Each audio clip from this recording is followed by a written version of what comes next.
मेरे प्यारे दोस्तों, मित्रों और साथियों, सादर नमस्कार। हमारे इस YouTube चैनल वीडियो में आप सभी लोगों का स्वागत है। मैं हूं आपका इष्ट मित्र दोस्त मिस्टर शांतिलाल डनसेना, बड़े डूमरपाली, रावड़सन, खरसिया, जिला रायगढ़, छत्तीसगढ़, भारत से हूँ।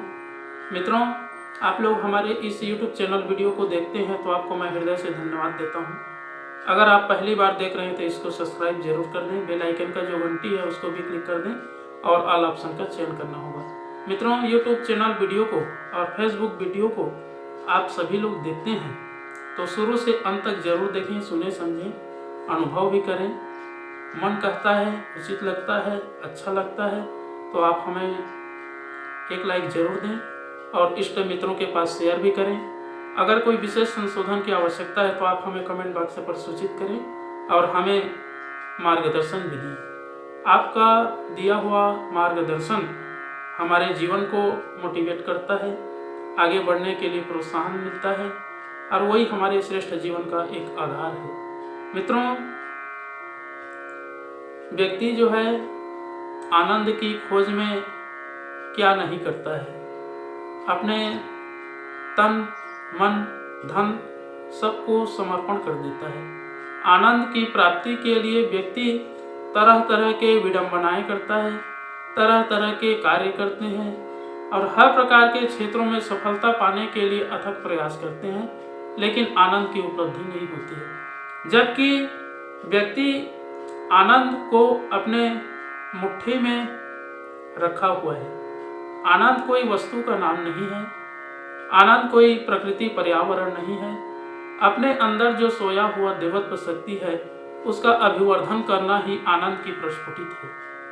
अगर हम इस पूर्णा को समझें और अपने अंदर जो सोया हुआ देवत्व शक्ति है उसको जगाएं और जिसने भी छल, छद्म, दोष, दुर्गुण है उसको बाहर निकाल करके फेंक देते हैं, तभी हमें वास्तविक आनंद और उल्लास की, खुशी की, शांति की, पवित्रता की और हर प्रकार के सही साधनों का आविर्भाव रूप से उपलब्ध होता चला जाता है।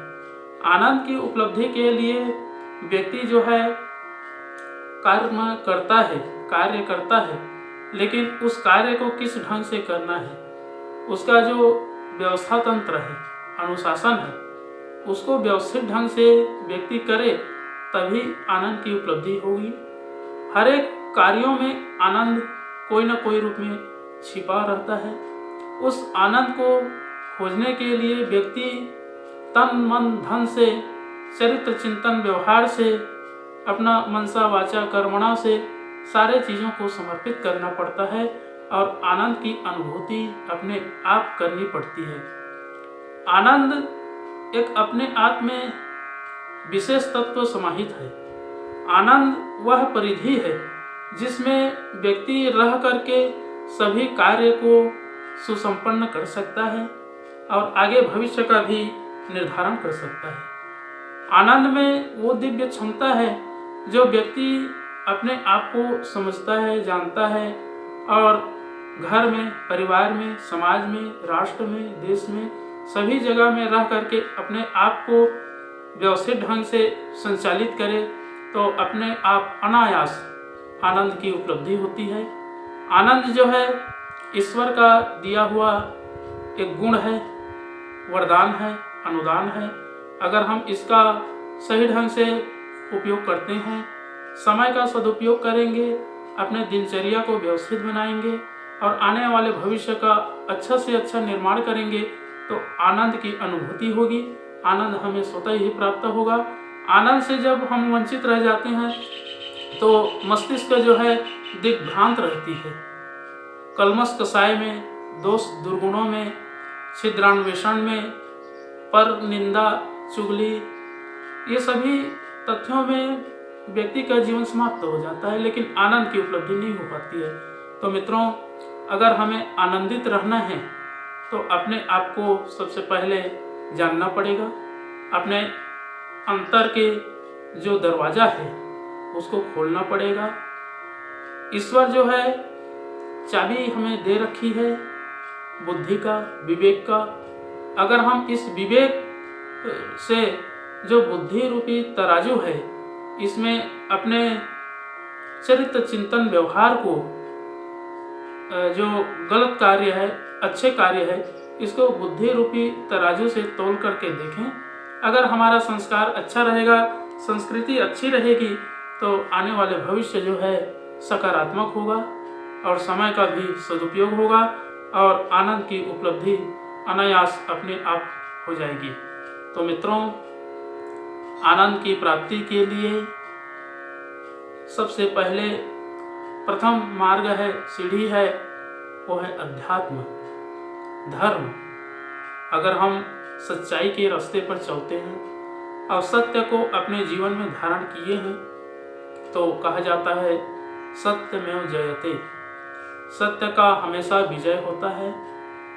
सत्य थोड़ा सा परेशान रहता है, तकलीफ में जरूर रहता है, लेकिन सत्य जो है सफल होता है। सत्य के सामने कोई असत्य का पलड़ा नहीं पड़ता है। सत्य वह चीज है जो धर्म को भी, अध्यात्म को भी, समय को भी, जीवन को भी लेकर के व्यवस्थित ढंग से चलता है और आनंद की उपलब्धि कराता है।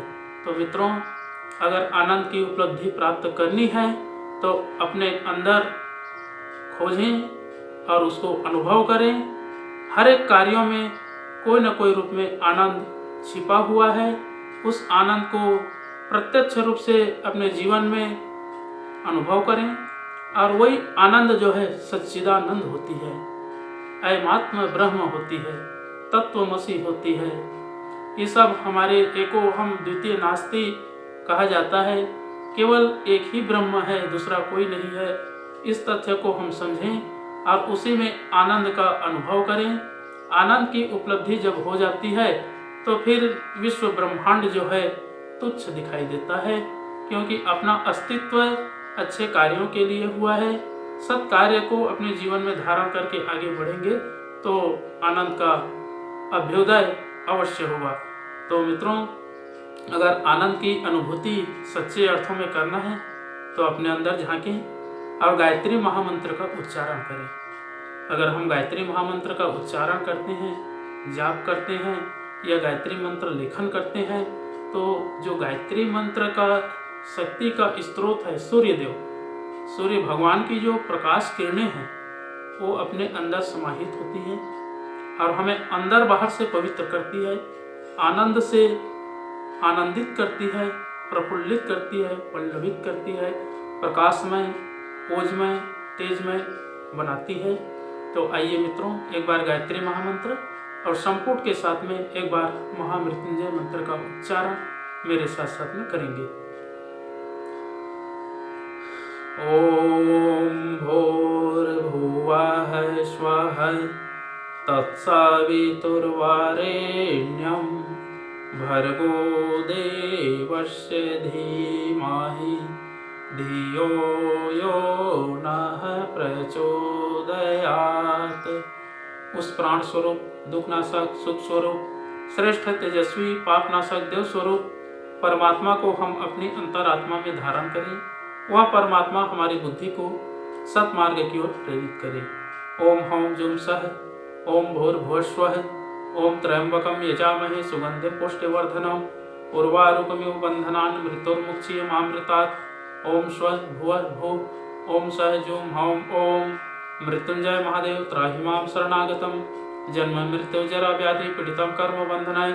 ओम असंभवं संभव कर्तुमुद्यतं प्रचंड झंझावृत्तिरोध सत्समं युगस्य निर्माण कृते समुद्यतं परम महाकालमं नमाम्यहम्। ओम अस्तो मा सद्गमय तमसो मा ज्योतिर्गमय मृत्युर्मामृतं गमय। परम पूज्य गुरुदेव, वेद मूर्ति, तपोनिष्ठ, युग दृष्टा, युग प्रवर्तक, युग ऋषि पंडित श्री राम शर्मा आचार्य जी, परम वंदनीय माता जी भगवती देवी शर्मा जी और आद्य माँ गायत्री माता, धरती माता, भारत माता, प्रकृति, पर्यावरण, सूर्यदेव, महाकाल भगवान, सरस्वती माँ, लक्ष्मी माता, सभी ग्रह नक्षत्र, अखिल विश्व ब्रह्मांड के सभी देवी देवताओं के सूक्ष्म संरक्षण में हमारे प्रिय आत्मीय आदरणीय सम्माननीय परम हितैषी देवतुल्य भाइयों, देवी स्वरूपा माताओं बहनों, आप लोगों को मेरा सादर प्रणाम। ऋषि चिंतन के सानिध्य में से आज का जो एक बहुत ही दिव्य अनमोल महत्वपूर्ण सुविचार है, आपके पास लेकर के प्रस्तुत करने का प्रयास कर रहा हूँ। आज का सुविचार है मित्रों, आनंद अपनी ही मुट्ठी में भरा पड़ा है। बहुत ही दिव्य और अनमोल सुविचार है। परिणाम को आनंद का केंद्र न मानकर यदि काम को, उत्कृष्टता को, प्रतिष्ठा का प्रश्न बनाया जाए और उसका स्तर ऊंचा रखने में प्रयत्न किया जाए तो सदा उत्साह बना रहेगा और साथ ही आनंद भी। हम किसी काम को छोटा न माने, वरन जो भी काम हाथ में है उसे इतने मनोयोग के साथ पूरा करें कि उसमें कर्ता का व्यक्तित्व बोलने लगे। ऐसे कार्य अपने कर्ता के लिए श्रेय और सम्मान का कारण बनते हैं, भले ही वे अधिक महत्वपूर्ण न हों। मनस्वी रस्किन की उक्ति है, काम के साथ अपने को तब तक रगड़ा जाए जब तक कि वह संतोष की सुगंध न बखेरने लगे। बल्टियर ने लिखा है, किसी काम का मूल्यांकन उसकी बाजारू कीमत के साथ नहीं, वरन इस आधार पर किया जाना चाहिए कि उसके पीछे कर्ता का क्या दृष्टिकोण और कितना मनोयोग जुड़ा रहा है। अब्राहम लिंकन का यह कथन कितना तथ्यपूर्ण है, जिसमें उन्होंने कहा था, हम जिस काम में जितना रस लेते हैं और मनोयोग लगाते हैं वह उतना ही अधिक आनंददायक बन जाता है। मित्रों, आनंद के लिए वस्तुओं या परिस्थितियों को प्राप्त करना आवश्यक नहीं, न उसके लिए किन्हीं व्यक्तियों के अनुग्रह की आवश्यकता है। वह अपनी भीतरी उपज है। परिणाम में संतोष और कार्य में उत्कृष्टता का समावेश करके उसे कभी भी, कहीं भी और कितने ही बड़े परिणाम में पाया जा सकता है। बहुत बहुत धन्यवाद मित्रों। अगले बार नए विचार लेकर के नए वीडियो के साथ में आपके पास फिर प्रस्तुत होंगे। सादर नमस्कार।